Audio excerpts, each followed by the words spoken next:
محيي النفوس العارف بالله الحبيب الإمام عبد الله بن أبي بكر الإدريس الأكبر أن الله ينفعنا بركاته وأسراره وأنواره وعلومه في الدين والدنيا والآخرة بشر أسرار الفاتحة.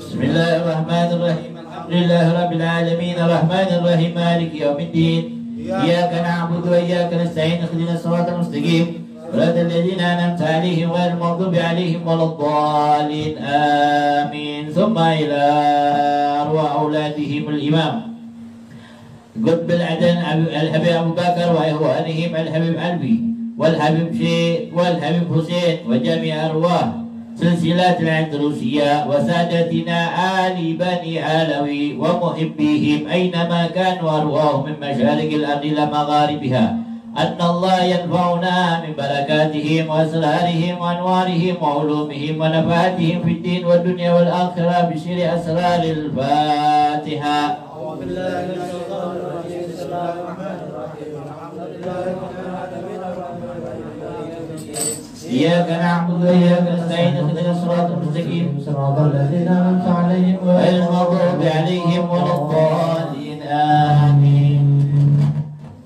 سيد الله يا عايد روسي سيد الله معين نفوسي شيد الله سام في السموس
وسلم وبارك عليه وعلى آله. الفضل حضرة سيدنا وحبيبنا وسفينا رسول الله مولانا محمد بن عبد الله صلى الله عليه وسلم على آله وأزواجه وذريته وأصحابه رسول الله أجمعين والأولياء والصالحين والصالحين ونوينا أن نقرأ مولد النبي على ما نوى وعلم هذا المولد سيدنا شيخ الحبيب بن محمد بن هابد بن شيخ بكر بن سالم وأصولهم وفروعهم وعلى ما نوى شيخنا واستاذنا وأصولهم وفروعهم وإلى حضرة النبي محمد المصطفى صلى الله عليه وسلم بشر أسرار الفاتحة.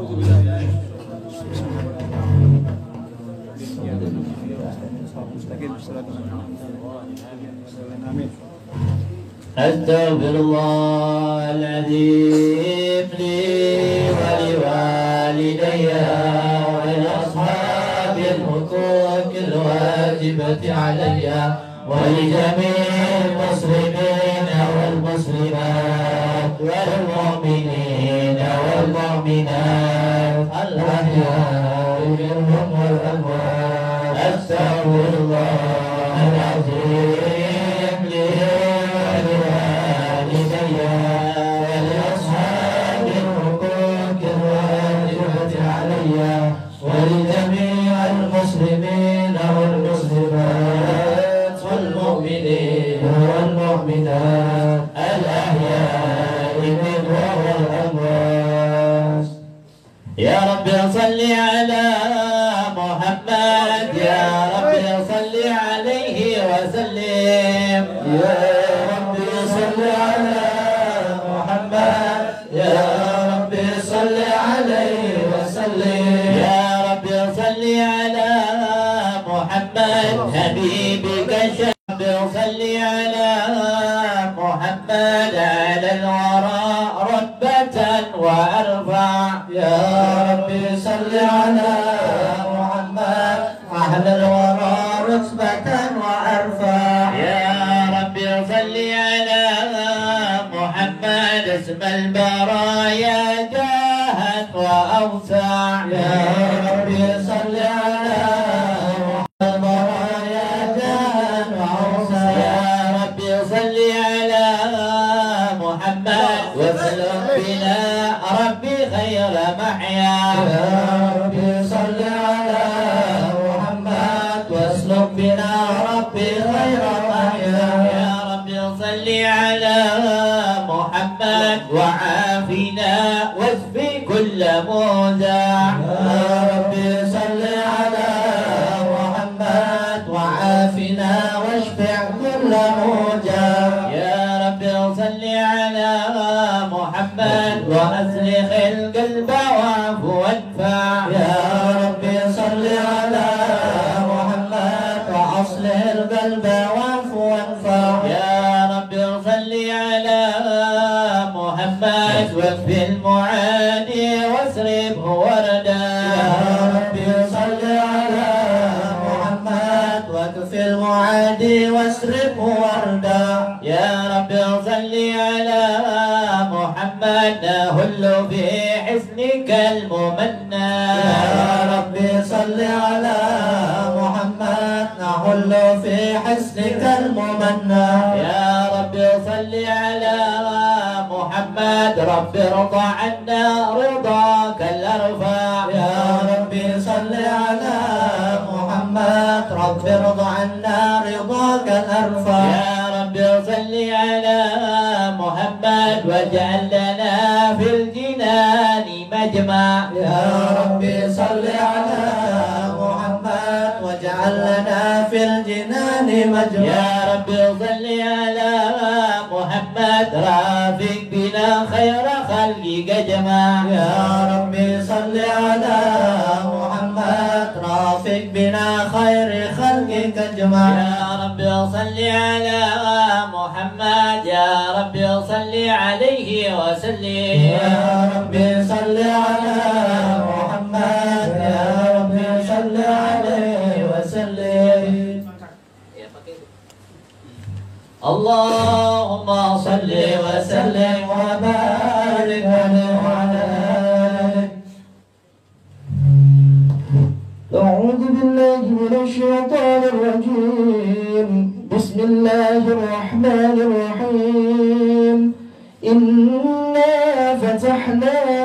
فتحا مبينا ليغفر لك الله ما تقدم من ذنبك وما تأخر ويتم نعمته عليك ويهديك صراطا مستقيما وينصرك الله نصرا عزيزا لقد جاءكم رسول من أنفسكم عزيز عليه ما عنتم حريص عليكم بالمؤمنين رؤوف رحيم يا رحيم. فإن تولوا فقل حسبي الله لا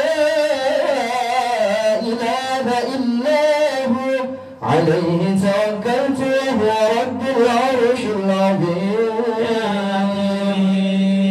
إن الله وملائكته يصلون على النبي يا أيها الذين آمنوا صلوا عليه وسلموا تسليما اللهم صل وسلم وبارك عليه وعلى آله. السلام عليكم. السلام عليك زين الأنبياء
اللهم صل وسلم وبارك عليه وعلى آله وصحبه. بسم الله الرحمن الرحيم. الحمد لله الذي هدانا بعبده المختار من دعانا إليه بالإذن وجندنا. لبيك يا من دلنا وهدانا. صلى عليك الله بارئك الذي بك يا مصفع حسنا وهبانا. مالك الأطهار معدن سرك الأسماء فهم سفن النجاة إيمانا. وعلى صحابتك الكرام همة دينك أصبحوا لولائه عنوانا. والتابعين لهم بصدق ما هدى بصدق ما هدى هديت بصدق ما هدى هادي المودة هيجا نسجانا. والله ما ذكر الحبيب لدى المحب إلا وأضحى والحا نسوانا. أين المحبون الذين عليهم بذل النفوس مع النفائس هانا. لا يسمعون بذكر طه المصطفى إلا بهم تعس واذهب رانا. فاعتدت الأرواح تستاق اللقاء وتهين تسعد ربها رضوانا. حال المحبين كذا فاسمع إلى سيار المصطفى وارهف الآذانا. وانزل إلى أوصاف طه المجتبى واحذر لقلبك يمتلئ وجدانا. يا ربنا صل وسلم دائما على حبيبك من إليك دعانا. اللهم صل وسلم وبارك عليه وعلى آله. Turipote.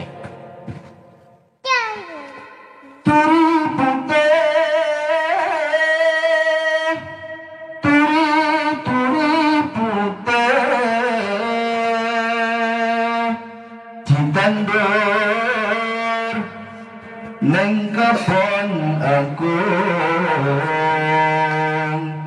ono jarak tiba nyemplung mbak ira kembangnya opo turi putih ditandur neng kebon aku. Thank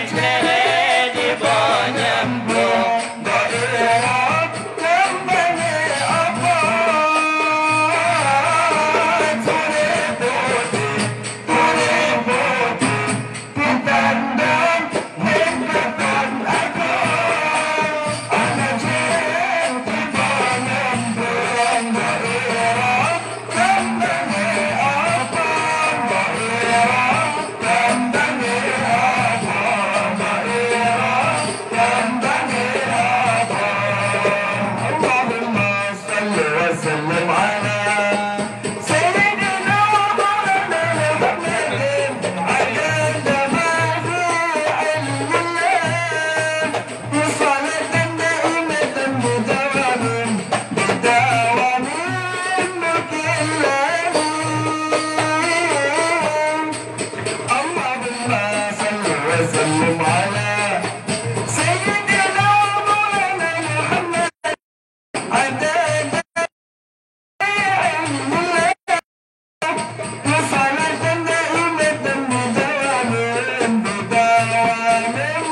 اللهم صل وسلم وبارك عليه وعلى آله وصحبه. نبأنا الله فقال جاءكم نور فسبحان الذي أنبانا ونور طه عبده منا به في ذكره أعظم به منانا هو رحمة المولى تأمل قوله فليفرحوا واغضوا به فرحانا مستمسكا بالعروة الوثقى ومعتصما بحبل الله من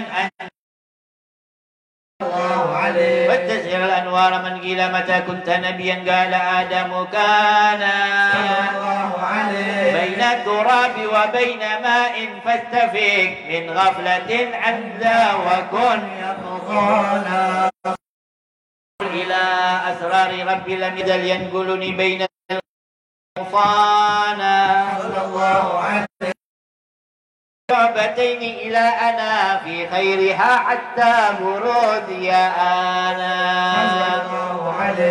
فأنا خيار من خيار قد حالة من نكاه لإلهي صانا طره وما بلاك مثله إنسانا وبحبه وبذكره ونسره وتوقير رب العرش قد أوصانا يا ربنا صل وسلم دائما على حبيبك من إليك دعانا اللهم صل وسلم وبارك عليه وعلى آله خالق شأننا في الدنيا شأننا في الدنيا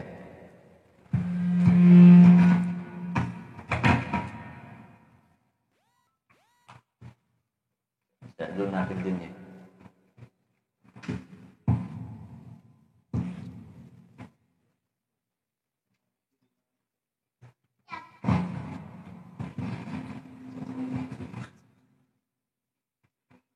اللهم صل وسلم على سيدنا محمد اللهم صل عليه وعلى آله وعلى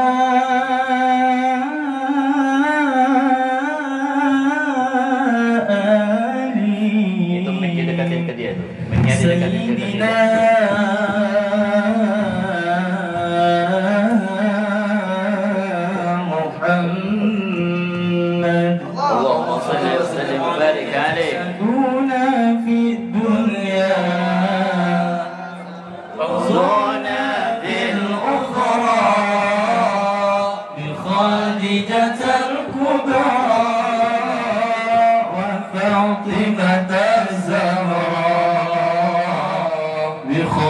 خديجة الكبرى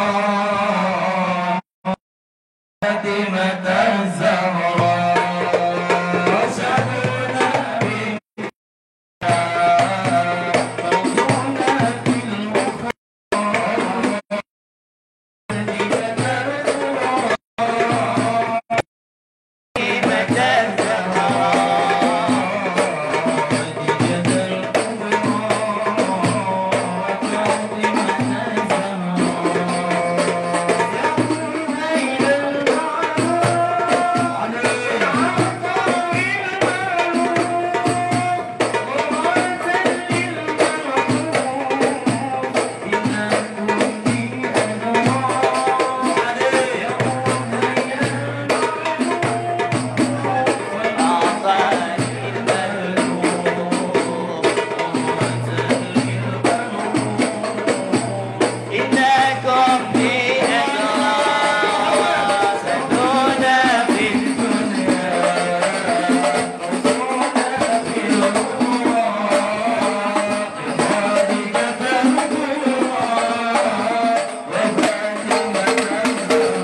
وسلم وبارك عليه وعلى آله. اللهم صل وسلم وبارك عليه.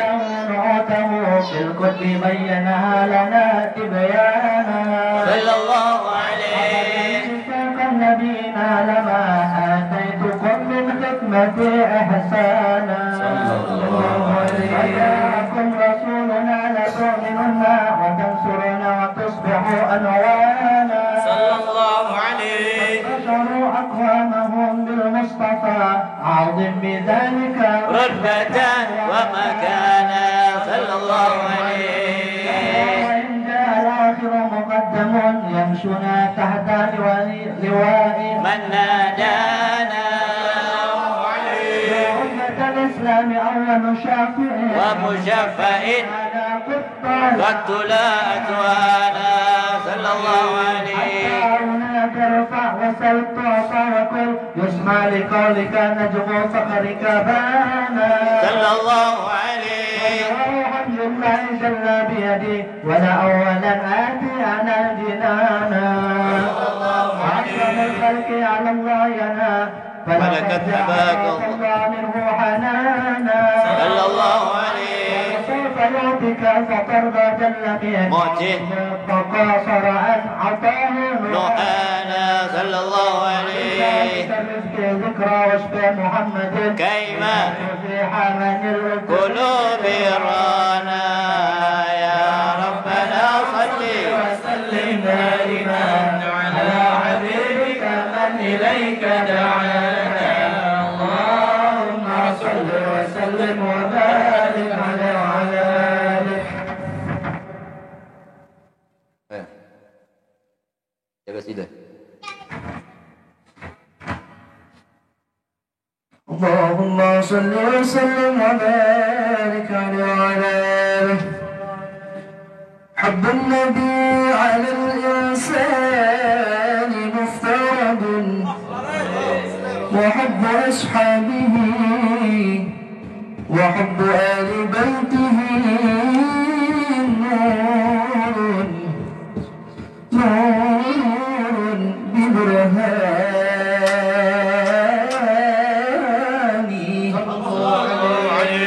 من كان يعلم أن الله خالقه لا يرمين أبا بكر ببهتان.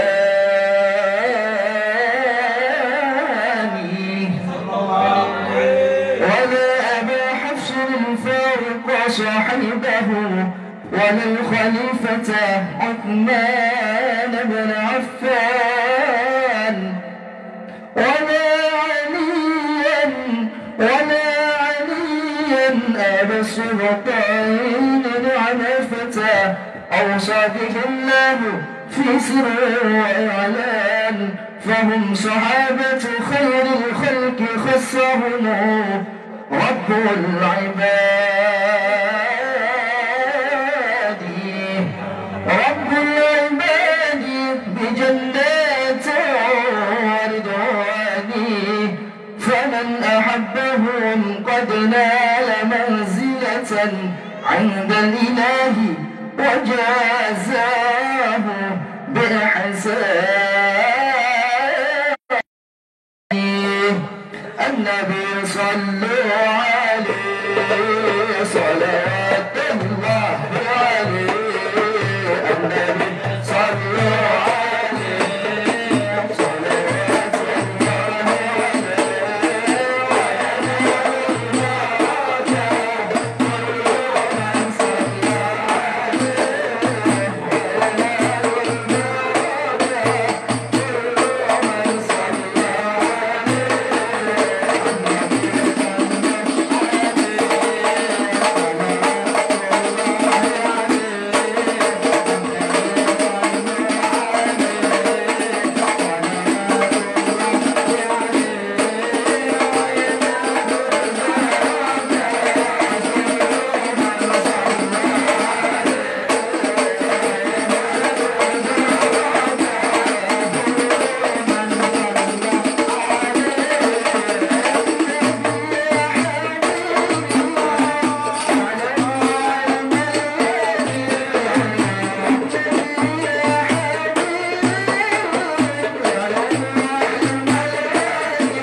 وسلم وبارك عليه وعلى آله.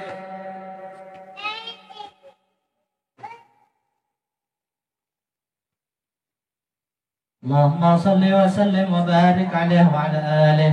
لما دعا وقت البروز لأحمد أن من ما شاءه قد كان صلى الله عليه. والأمينة بنت وحب من لها أعلى الإله مكانا صلى الله عليه. والد المختار عبد الله بن عبد المطلب رأى البرهان صلى الله عليه. نور طه وزاه وسرى إلى الابن المصون عيانا وهو ابن هاشم الكريم شهب بن عبد مناف بن قصي كان والده يرعى حكيما شأنه قد اعتلى عزيز بذلك شانا واحفظ وصول المصطفى حتى ترى سلسلة وصوله عدنانا صلى الله عليه. فهناك واعلم برفعه إلى اسماعيل كان للعبي معوانا صلى الله عليه. إنما حملت به آمنة لم تشكو شيئا يأخذ نسوانا وبها أحاطوا لطف من رب السماء أقصى الأذى والهم والأحزان ورأت كما قد جاء ما علمت به أن المهيمن شرف الأكوان بطهر من في بطنها فاستبشرت ودنا المهاد فعسرعت رضوانا. سبحان الله والحمد لله ولا إله إلا الله. الله أكبر. سبحان الله والحمد لله ولا إله إلا الله. الله أكبر. سبحان الله والحمد لله ولا إله إلا الله. والله أكبر. سبحان الله والحمد لله إلا الله. الله أكبر. ولا حول ولا قوة إلا بالله العلي العظيم. في كل لحظة عبدا عدد خلقه ورضا نفسه وزنة عرشه ومداد كلماته. وتجلت الأنوار من كل الجهات فوقت ميلاد المشفع هانا وقبيل فجر أبرزت شمس الهدى ظهر الحبيب مكرما ومسانا. صلى الله على محمد صلى الله عليه وسلم. صلى الله على محمد يا ربي صل وسلم. نبي محمد يا نبي سلام عليك يا رسول سلام عليك يا حبيب سلام عليك يا رسول الله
ذنوبي يا الله ببركة الهادي المشفع يا الله يا عزيز المنالات يا الله صبرنا بالمصطفى جمال يا الله ربي فاغفر لي ذنوبي يا الله ببركة الهادي المشفع يا الله ربي فانظر إلينا يا الله ربنا بكل مطمع يا الله ربي فاغفر لي ذنوبي يا الله ببركة الهادي المشفع يا الله وكفنا كل بلايا يا الله ودفع الآفات والرفايا الله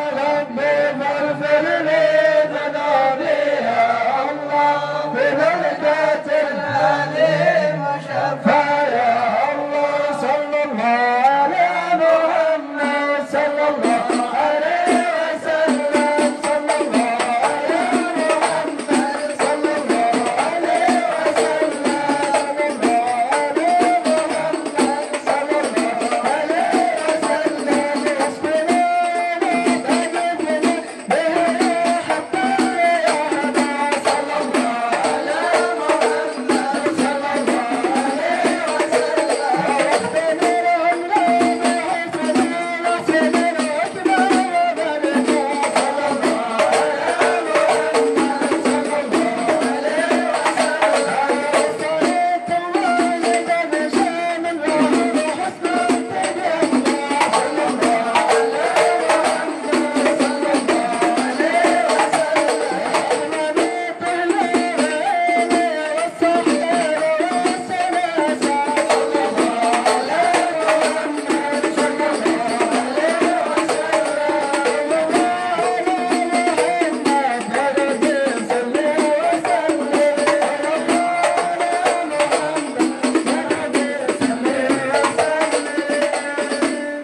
اللهم صل وسلم وبارك عليه وعلى آله.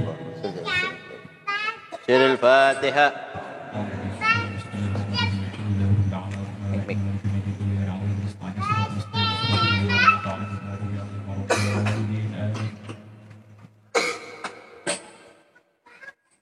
بسم الله الرحمن الرحيم. ولقد أسرت لنعت من أوصافه تحيي القلوب تحيج الأشجان، والله قد أثنى عليه فما يسوي القول منا أو يكون ثنانا. يا الله لكن حبا في شرائر قد دعا لمده صفوة ربنا وهدانا، وإذ امتددنا بالمودة ها هنا نرفع أيدي فقرنا ورجانا للواحد الأحد العلي إلهنا، متوسلين بمن إله دعانا، مقدره وحبيبه وصفيه زين الوجود به الإله حبانا. يا ربنا يا ربنا يا ربنا بالمصطفى اقبلنا عجب دعوانا. أنت لنا يا ظهرنا في هذه الدنيا وفي أخرانا. أسلل لنا الأهوال واغفر ذنبنا ولا تؤاخذ ربي إن أخطانا، واسلك بنا في نهج طه المصطفى ثابت على قدم الحبيب خطانا. آرنا بفضل من قتلعة أحمد في بهجة عين الرضا ترآنا، واربط به في كل هال حبلنا وهبال من ود ومن ولانا، والمحسنين ومن أجاب نداءنا وذوي الحقوق وطالبا أوصانا، والهادرين وسعيا في جمعنا ها نحن بين يديك أنت ترانا. ولقد رجونك فحقق لنا واسمع بفضلك يا سميع الدعانا وانصر بنا سنة طه في بقاع الأرض واقمع كل من عادانا وانظر إلينا واسقنا كأس الهنا واشف وعاف عاجلا مرضانا واقض لنا الحاجات وأحسن ختمنا عند الممات وأصلح نكبانا يا ربي واجمعنا وأحبابا لنا في دارك الفردوس يا رجوانا يا ربي واجمعنا وأحبابا لنا في دارك الفردوس يا رجوانا يا ربي واجمعنا وأحبابا لنا في دارك الفردوس يا رجوانا بالمصطفى صل عليه وآله ما حركت ريح الصبا أغصانا سبحان ربك رب العزة عما يصفون والسلام والحمد لله العالمين الصلاة والسلام عليك الصلاة والسلام عليك يا خاتم النبيين الصلاة والسلام عليك يا من أرسله الله رحمة للعالمين وأصحاب رسول الله أجمعين والأولياء والسادة وصالحين بسر أسرار الفاتحة بسم الله الرحمن الرحيم الحمد لله رب العالمين الرحمن الرحيم مالك يوم الدين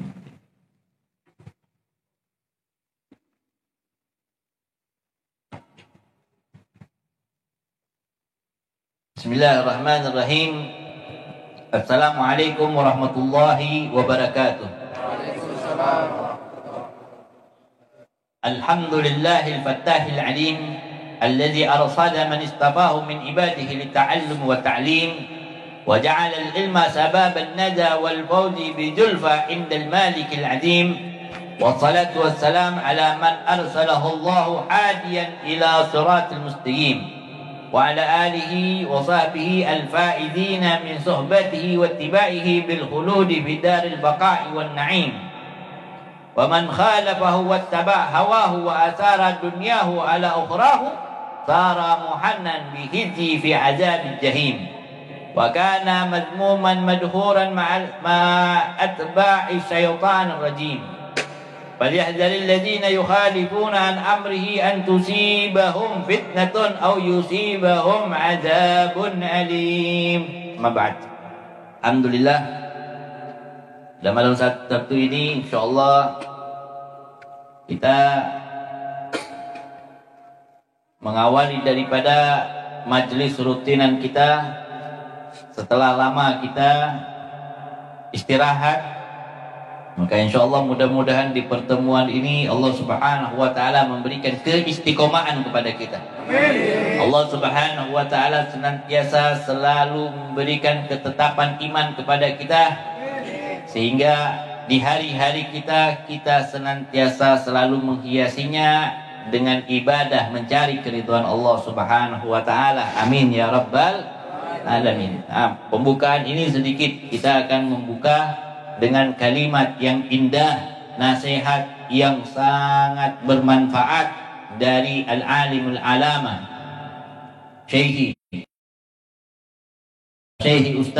Ustazi Al-Habib Zain bin Ibrahim bin Smith hafizahullah.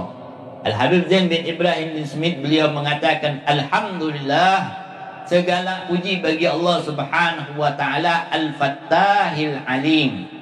Allah Subhanahu wa taala memiliki nama atau memiliki sifat.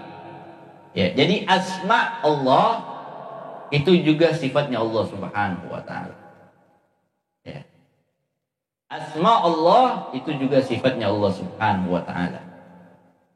Begitu juga dengan sifatnya Allah, ada kalanya sifat itu menjadi asma, ada kalanya sifat itu tetap menjadi sifat, tidak berubah menjadi asma. Seperti kalimat Al-Fattah.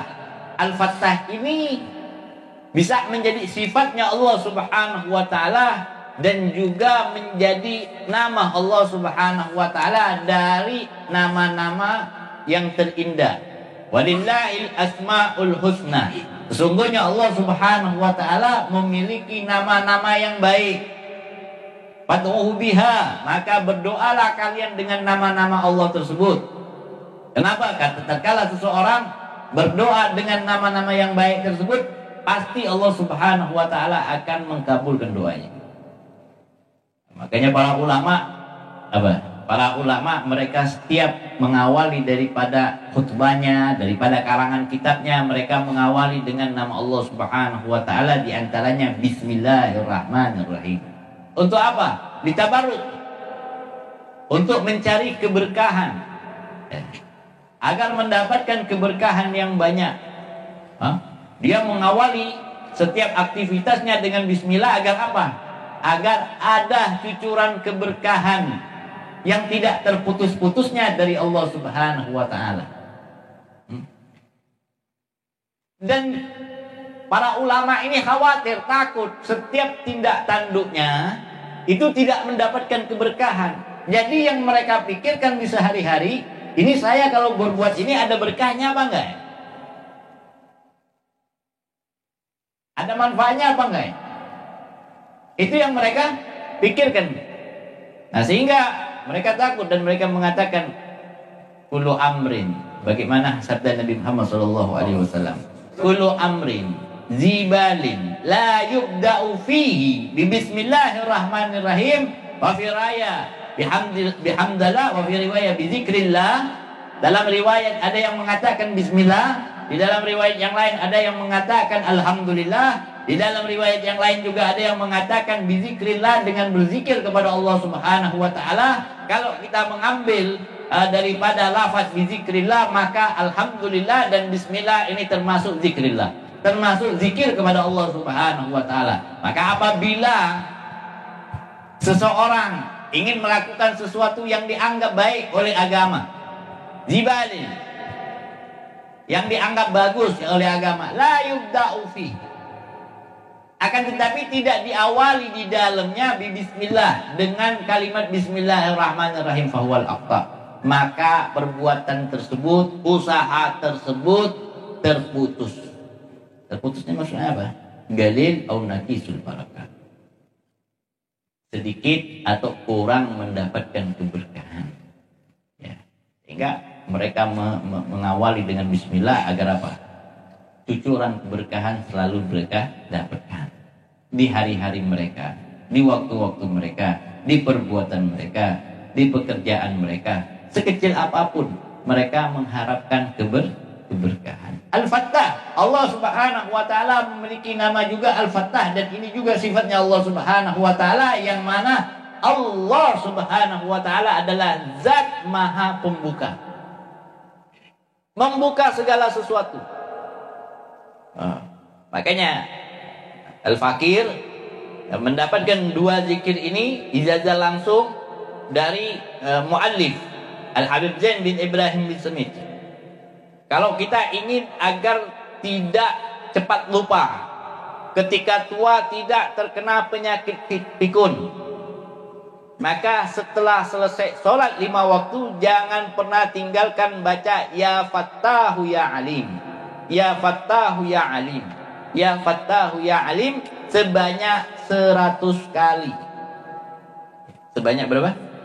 100 kali. Ini anak ijazahkan sebagaimana anak dapat langsung dari beliau, dan anak dapat dari keponakan beliau Habib Muhammad bin Agil Letos, juga mendapatkan sanad dari beliau ketika berkunjung di rumah beliau di Madinah Al-Munawwarah, mendapatkan ijazah ini langsung dari beliau, dan anak berikan kepada antum semuanya. Baca habis sholat sebanyak 100 kali Ya Fattahu Ya Alim, terutama orang-orang yang menuntut ilmu, agar mudah cepat menghafal, agar hafalannya tidak cepat hilang, maka baca Ya Fattahu Ya Alim, Ya Fattahu Ya Alim, Ya Fattahu Ya Alim sebanyak 100 kali setiap selesai sholat. Sedikit ya, dan singkat ya, sedikit dan singkat. Beliau mengatakan allazi arsada man istafahum min ibadihi, allazi, yang mana Allah Subhanahu wa taala yang memiliki sifat maha membuka segala sesuatu yang tertutup, dan Allah Subhanahu wa taala memiliki sifat yang maha mengetahui mengetahui segala sesuatu yang tersembunyi maupun yang tidak tersembunyi, baik yang terrahasia ataupun yang tidak terrahasia. Allah Maha mengetahui segala-galanya. Alladzi, yang mana dengan keagungan dan kebesaran Allah Subhanahu wa taala ini, arsada, memberikan petunjuk. Man istafahu min ibadihi, dari hamba-hamba yang telah Ia pilih. Jadi ketika Allah memberikan irsadat, memberikan petunjuk, itu tidak semua hamba. Tak semua hamba diberikan petunjuk oleh Allah. Ya. Dan ada juga hamba yang tidak mengerti akan petunjuk Allah. Dia diberikan petunjuk oleh Allah, tapi dia nggak paham akan hidayah Allah Subhanahu wa taala tersebut. Jadi dia bingung. Padahal di setiap harinya penuh dengan hidayah, penuh dengan petunjuk, penuh dengan irsyad, penuh dengan petunjuk. Nggak paham. Di antara petunjuk yang Allah Subhanahu wa taala berikan kepada hamba sebagai nikmat yang terbesar apa? Lita'allum wa ta'lim. Ya, hamba ini senang untuk belajar dan senang untuk mengajar. Ya, senang. Kalau dia nggak belajar, gelisah. Kalau dia nggak ngajar, nggak tentram hidupnya. Mengajarnya karena Allah Subhanahu wa taala, bukan karena dunia. Belajar ingin menjadi orang yang mengetahui hukum-hukum Allah dan takut kepada Allah Subhanahu wa taala. Bukan dengan sombong-sombongan. Nah, ini orang pilihan.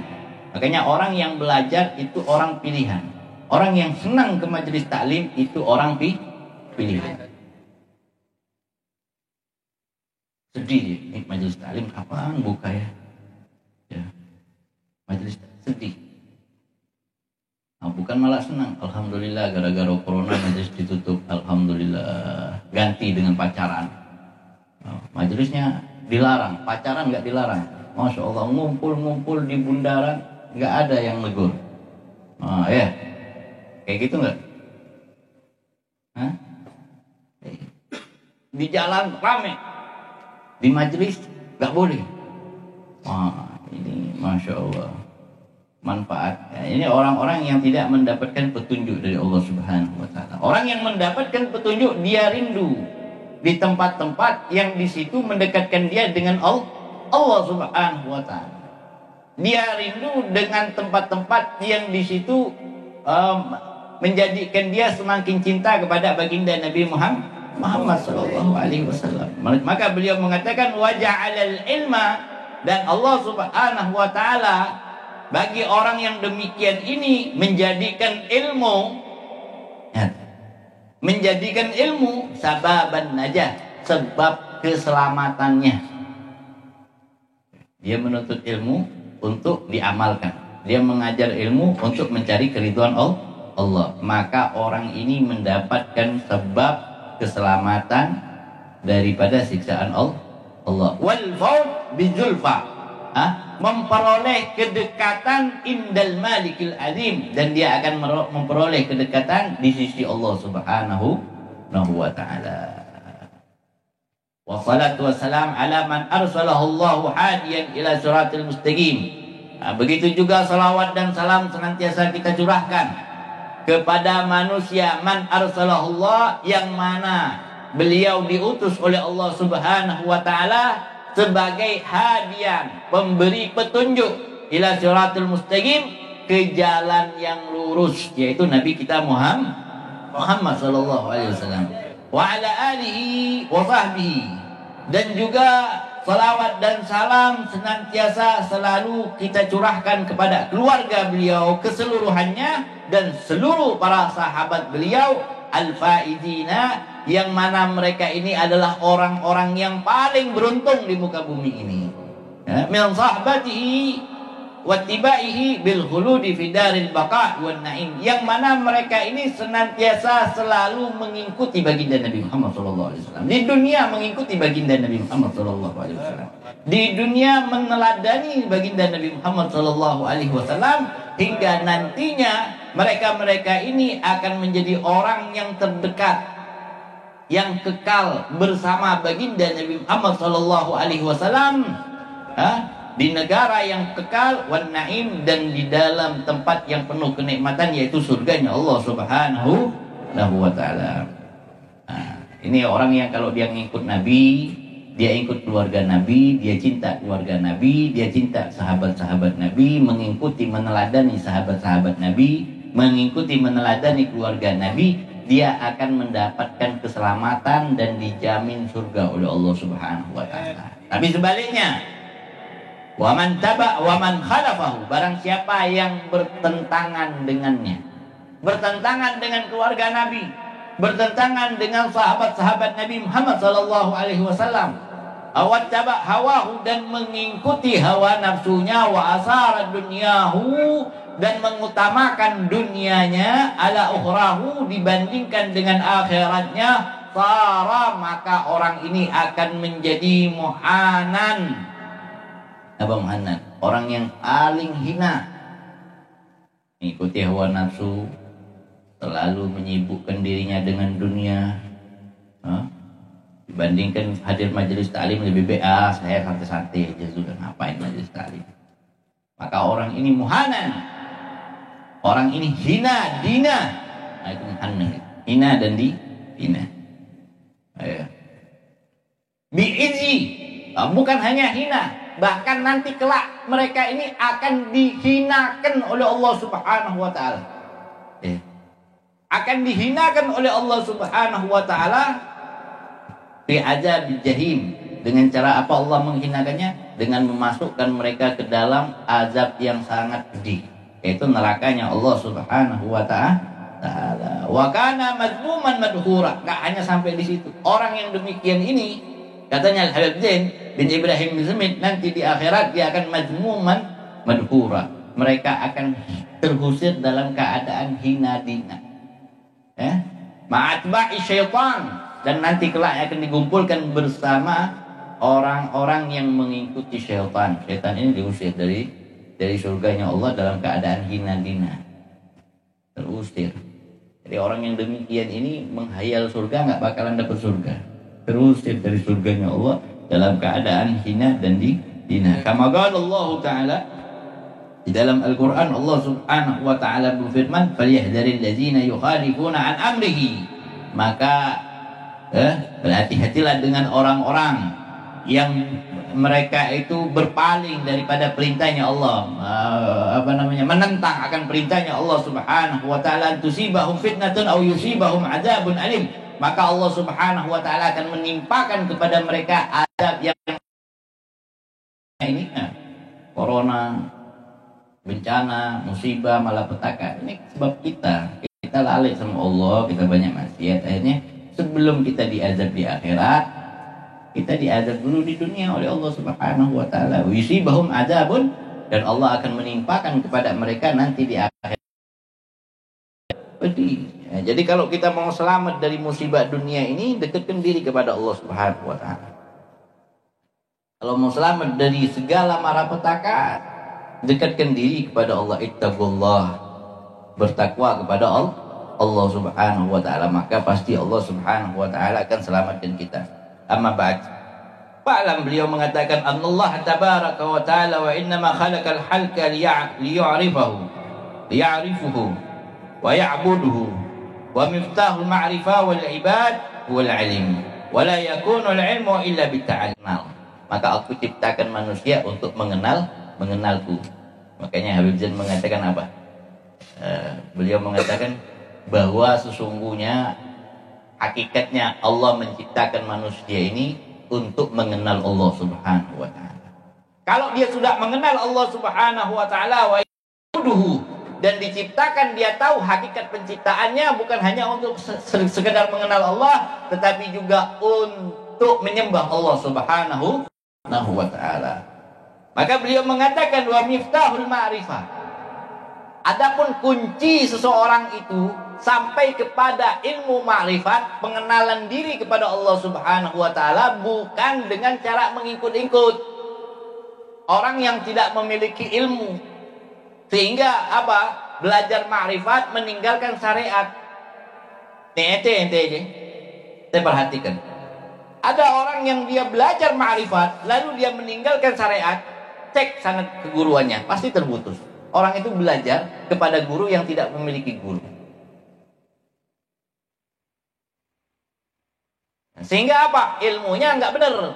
Ilmunya nggak dengan Nabi Muhammad.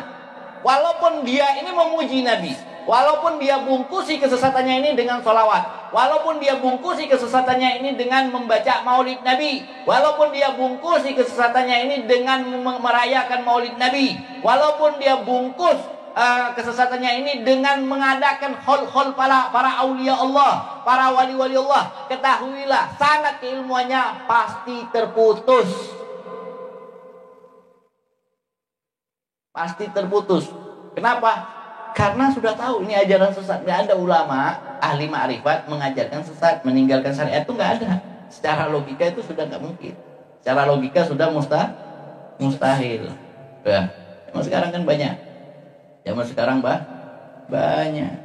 Nah, itu sudah mustahil. Makanya dikatakan apa? Wa miftahul ma'rifah. Al-Habib bin Ibrahim dia mengatakan wa miftahul ma'rifah wal ibadah. Adapun kuncinya untuk seseorang ini betul-betul bermakrifat kepada Allah sehingga dia menjadi ahli ibadah yang beribadah secara sempurna menghadap kepada Allah Subhanahu wa taala. Kuncinya di mana? Wa huwa al-ilmu, ada di dalam ilmu.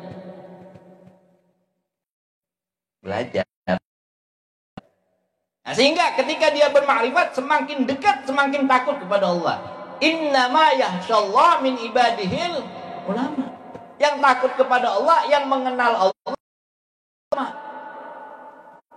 Takut kepada Allah tidak akan pernah meninggalkan apa yang diperintahkan oleh Allah dan tidak akan melakukan apa yang dilarang oleh Allah Subhanahu wa taala. Ini tanda seseorang itu takut kepada Allah.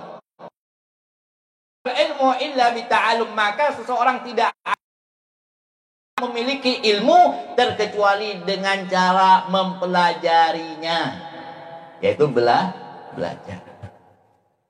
Ente mau alim, ya belajar. Belajar. Qala syair, dalam sebuah syair dikatakan ta'allam falaisal mar'u yuladu aliman. Seorang syair beliau mengatakan ta'allam, belajarlah kalian. Kenapa? Falaisal mar'u, tidak ada satu orang pun yuladu yang dilahirkan di alam dunia ini pojok-pojok aliman, langsung alim. Belajar, cari guru, tuntut ilmu, datangi majelis, datangi setiap apapun, di situ ada pengajian ilmu, datangi. Semakin banyak ilmu, semakin banyak guru, semakin bagus. Jangan pilih-pilih. Oh, saya cukup ini aja. Jangan, ada. Ilmu itu nggak cukup. Ilmu itu nggak cukup satu orang guru. Ada kita mendapatkan ilmu dari guru ini yang kita tidak dapatkan dari guru fulan.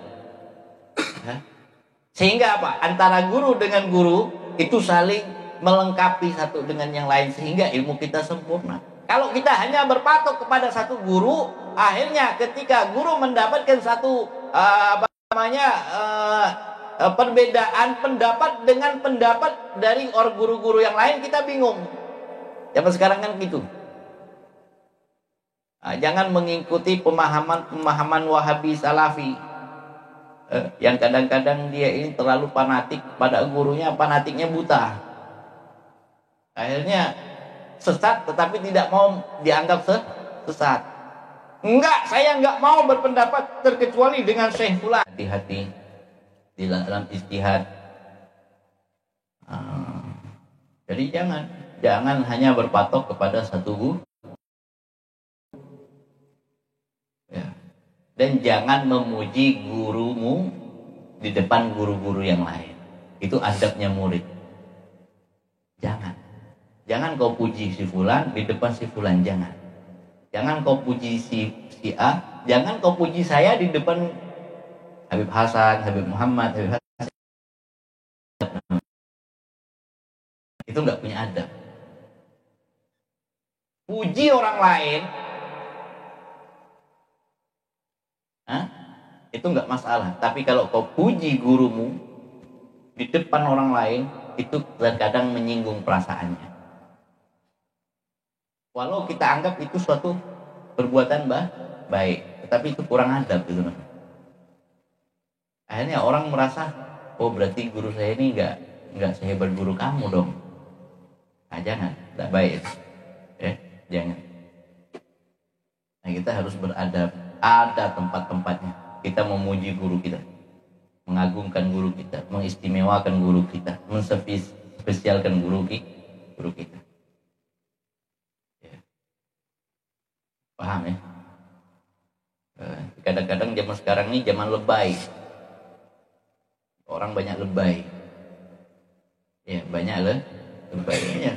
Saya ini muridnya Habib Alwi, kapan ente ini hadir majelis sana? Iya, anak bingung.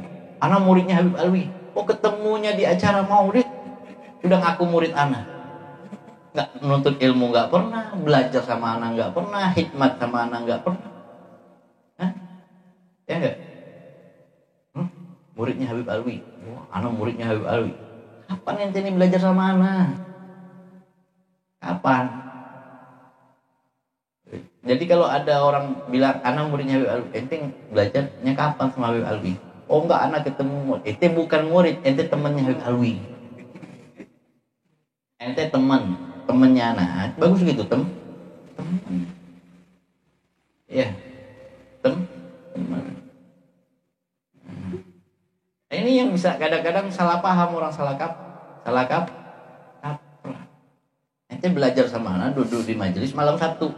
Yang belajar sama anak berarti murid anak. Selesai kan begitu. Belajar sama anak berarti murid anak.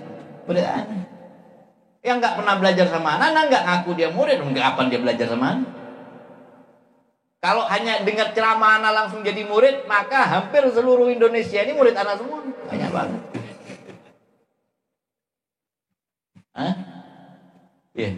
Hampir seluruh Indonesia yang akan datang ceramah diundang ke Makassar, diundang ke Palu, diundang ke ke Bengkulu, diundang ke Batam, Malaysia, Brunei, murid semua. Standar ilmunya dia tidak tahu. Paham? Maka belajar itu dengan cara apa? Ya ente duduk, ada majelisnya guru Zafaruddin datang, majelisnya guru Habib Ahmad datang, majelisnya Habib Hasim datang, majelisnya Habib Abdurrahman datang, majelisnya Ahmad Zaini datang, majelisnya siapa yang ada di sini, guru Ridwan datang. Dah hadiri semua, duduk, bawa kitab, bawa pulpen, bawa buku, itu namanya murid. Itu namanya murid. Ya, itu ente belajar. Maka di sini dikatakan walaisal mar'u yuladu aliman. Tidak ada seorang bayi itu yang dilahirkan langsung alim. Kotok-kotok lahir langsung hafal Alfiyah, langsung hafal Bukhari, langsung hafal Muslim. Muwatta langsung hafal. Wah, enggak ada. Butuh prosesnya dengan apa? Dengan belajar. Walaisa akhu ilman kama huwa jahilun, dan tidak sama orang alim itu dengan orang yang bodoh, enggak sama.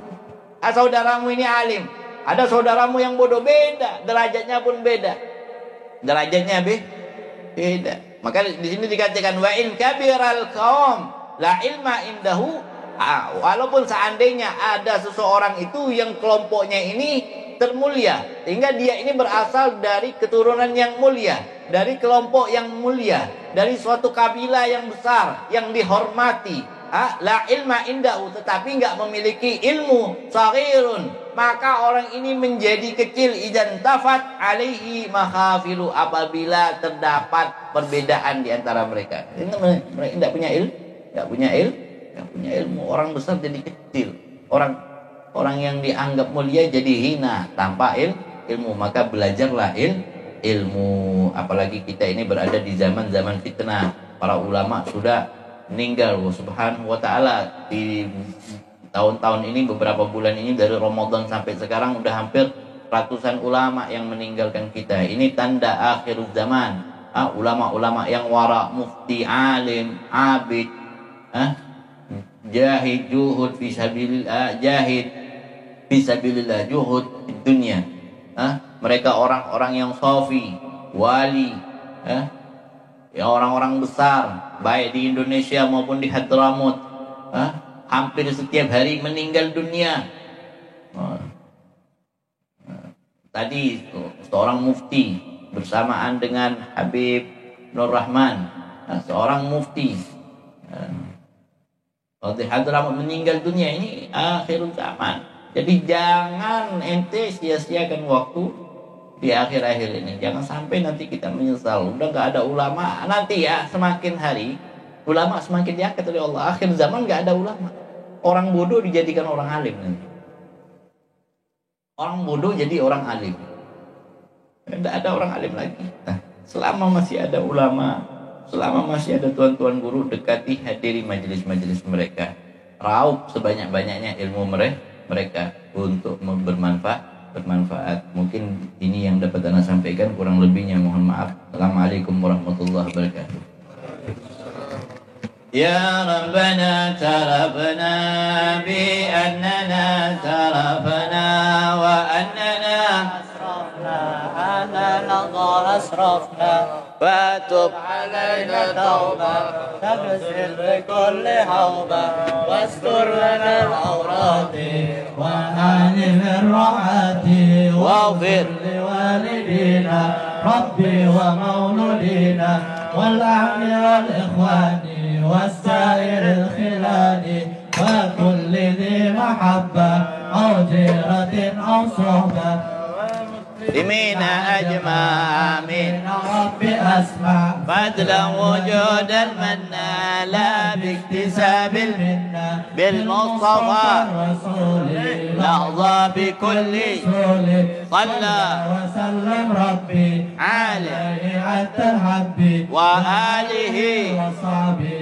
عدة تأسيسه به والحمد لله في البدء والتناهي حمدا كثيرا دائم محبة النسائم فضل سبحان ربك رب العزة عما يصفون والسلام على المرسلين والحمد لله رب العالمين تقبل الله منكم عليك بخير عليك مبروك ألف مبروك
Pamin, baca doa selamat Pamin. Pamin. Pamin.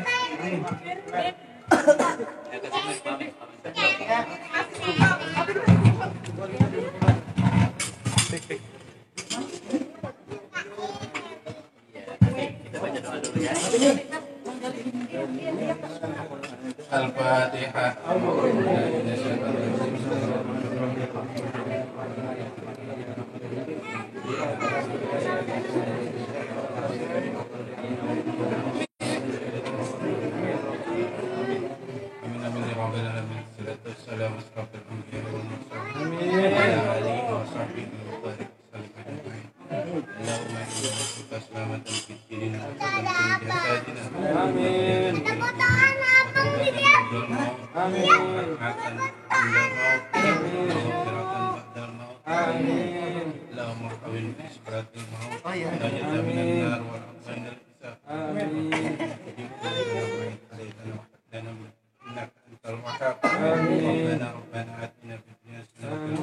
Amin ya Allah.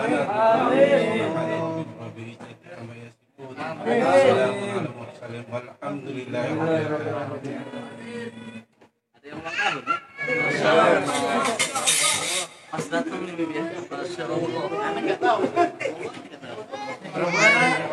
Baru-baru nggak tahu Bibi.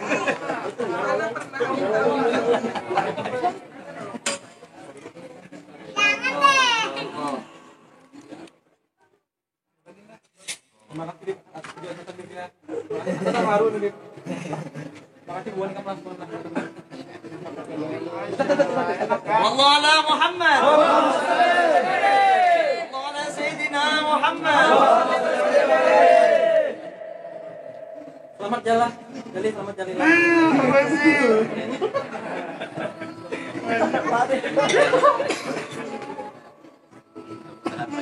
Berapa? 36 tahun.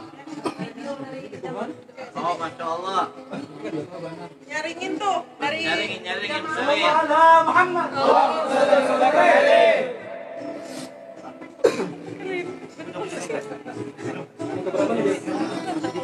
tahun ya.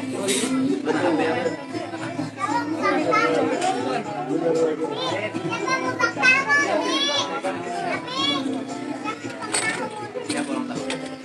Habis.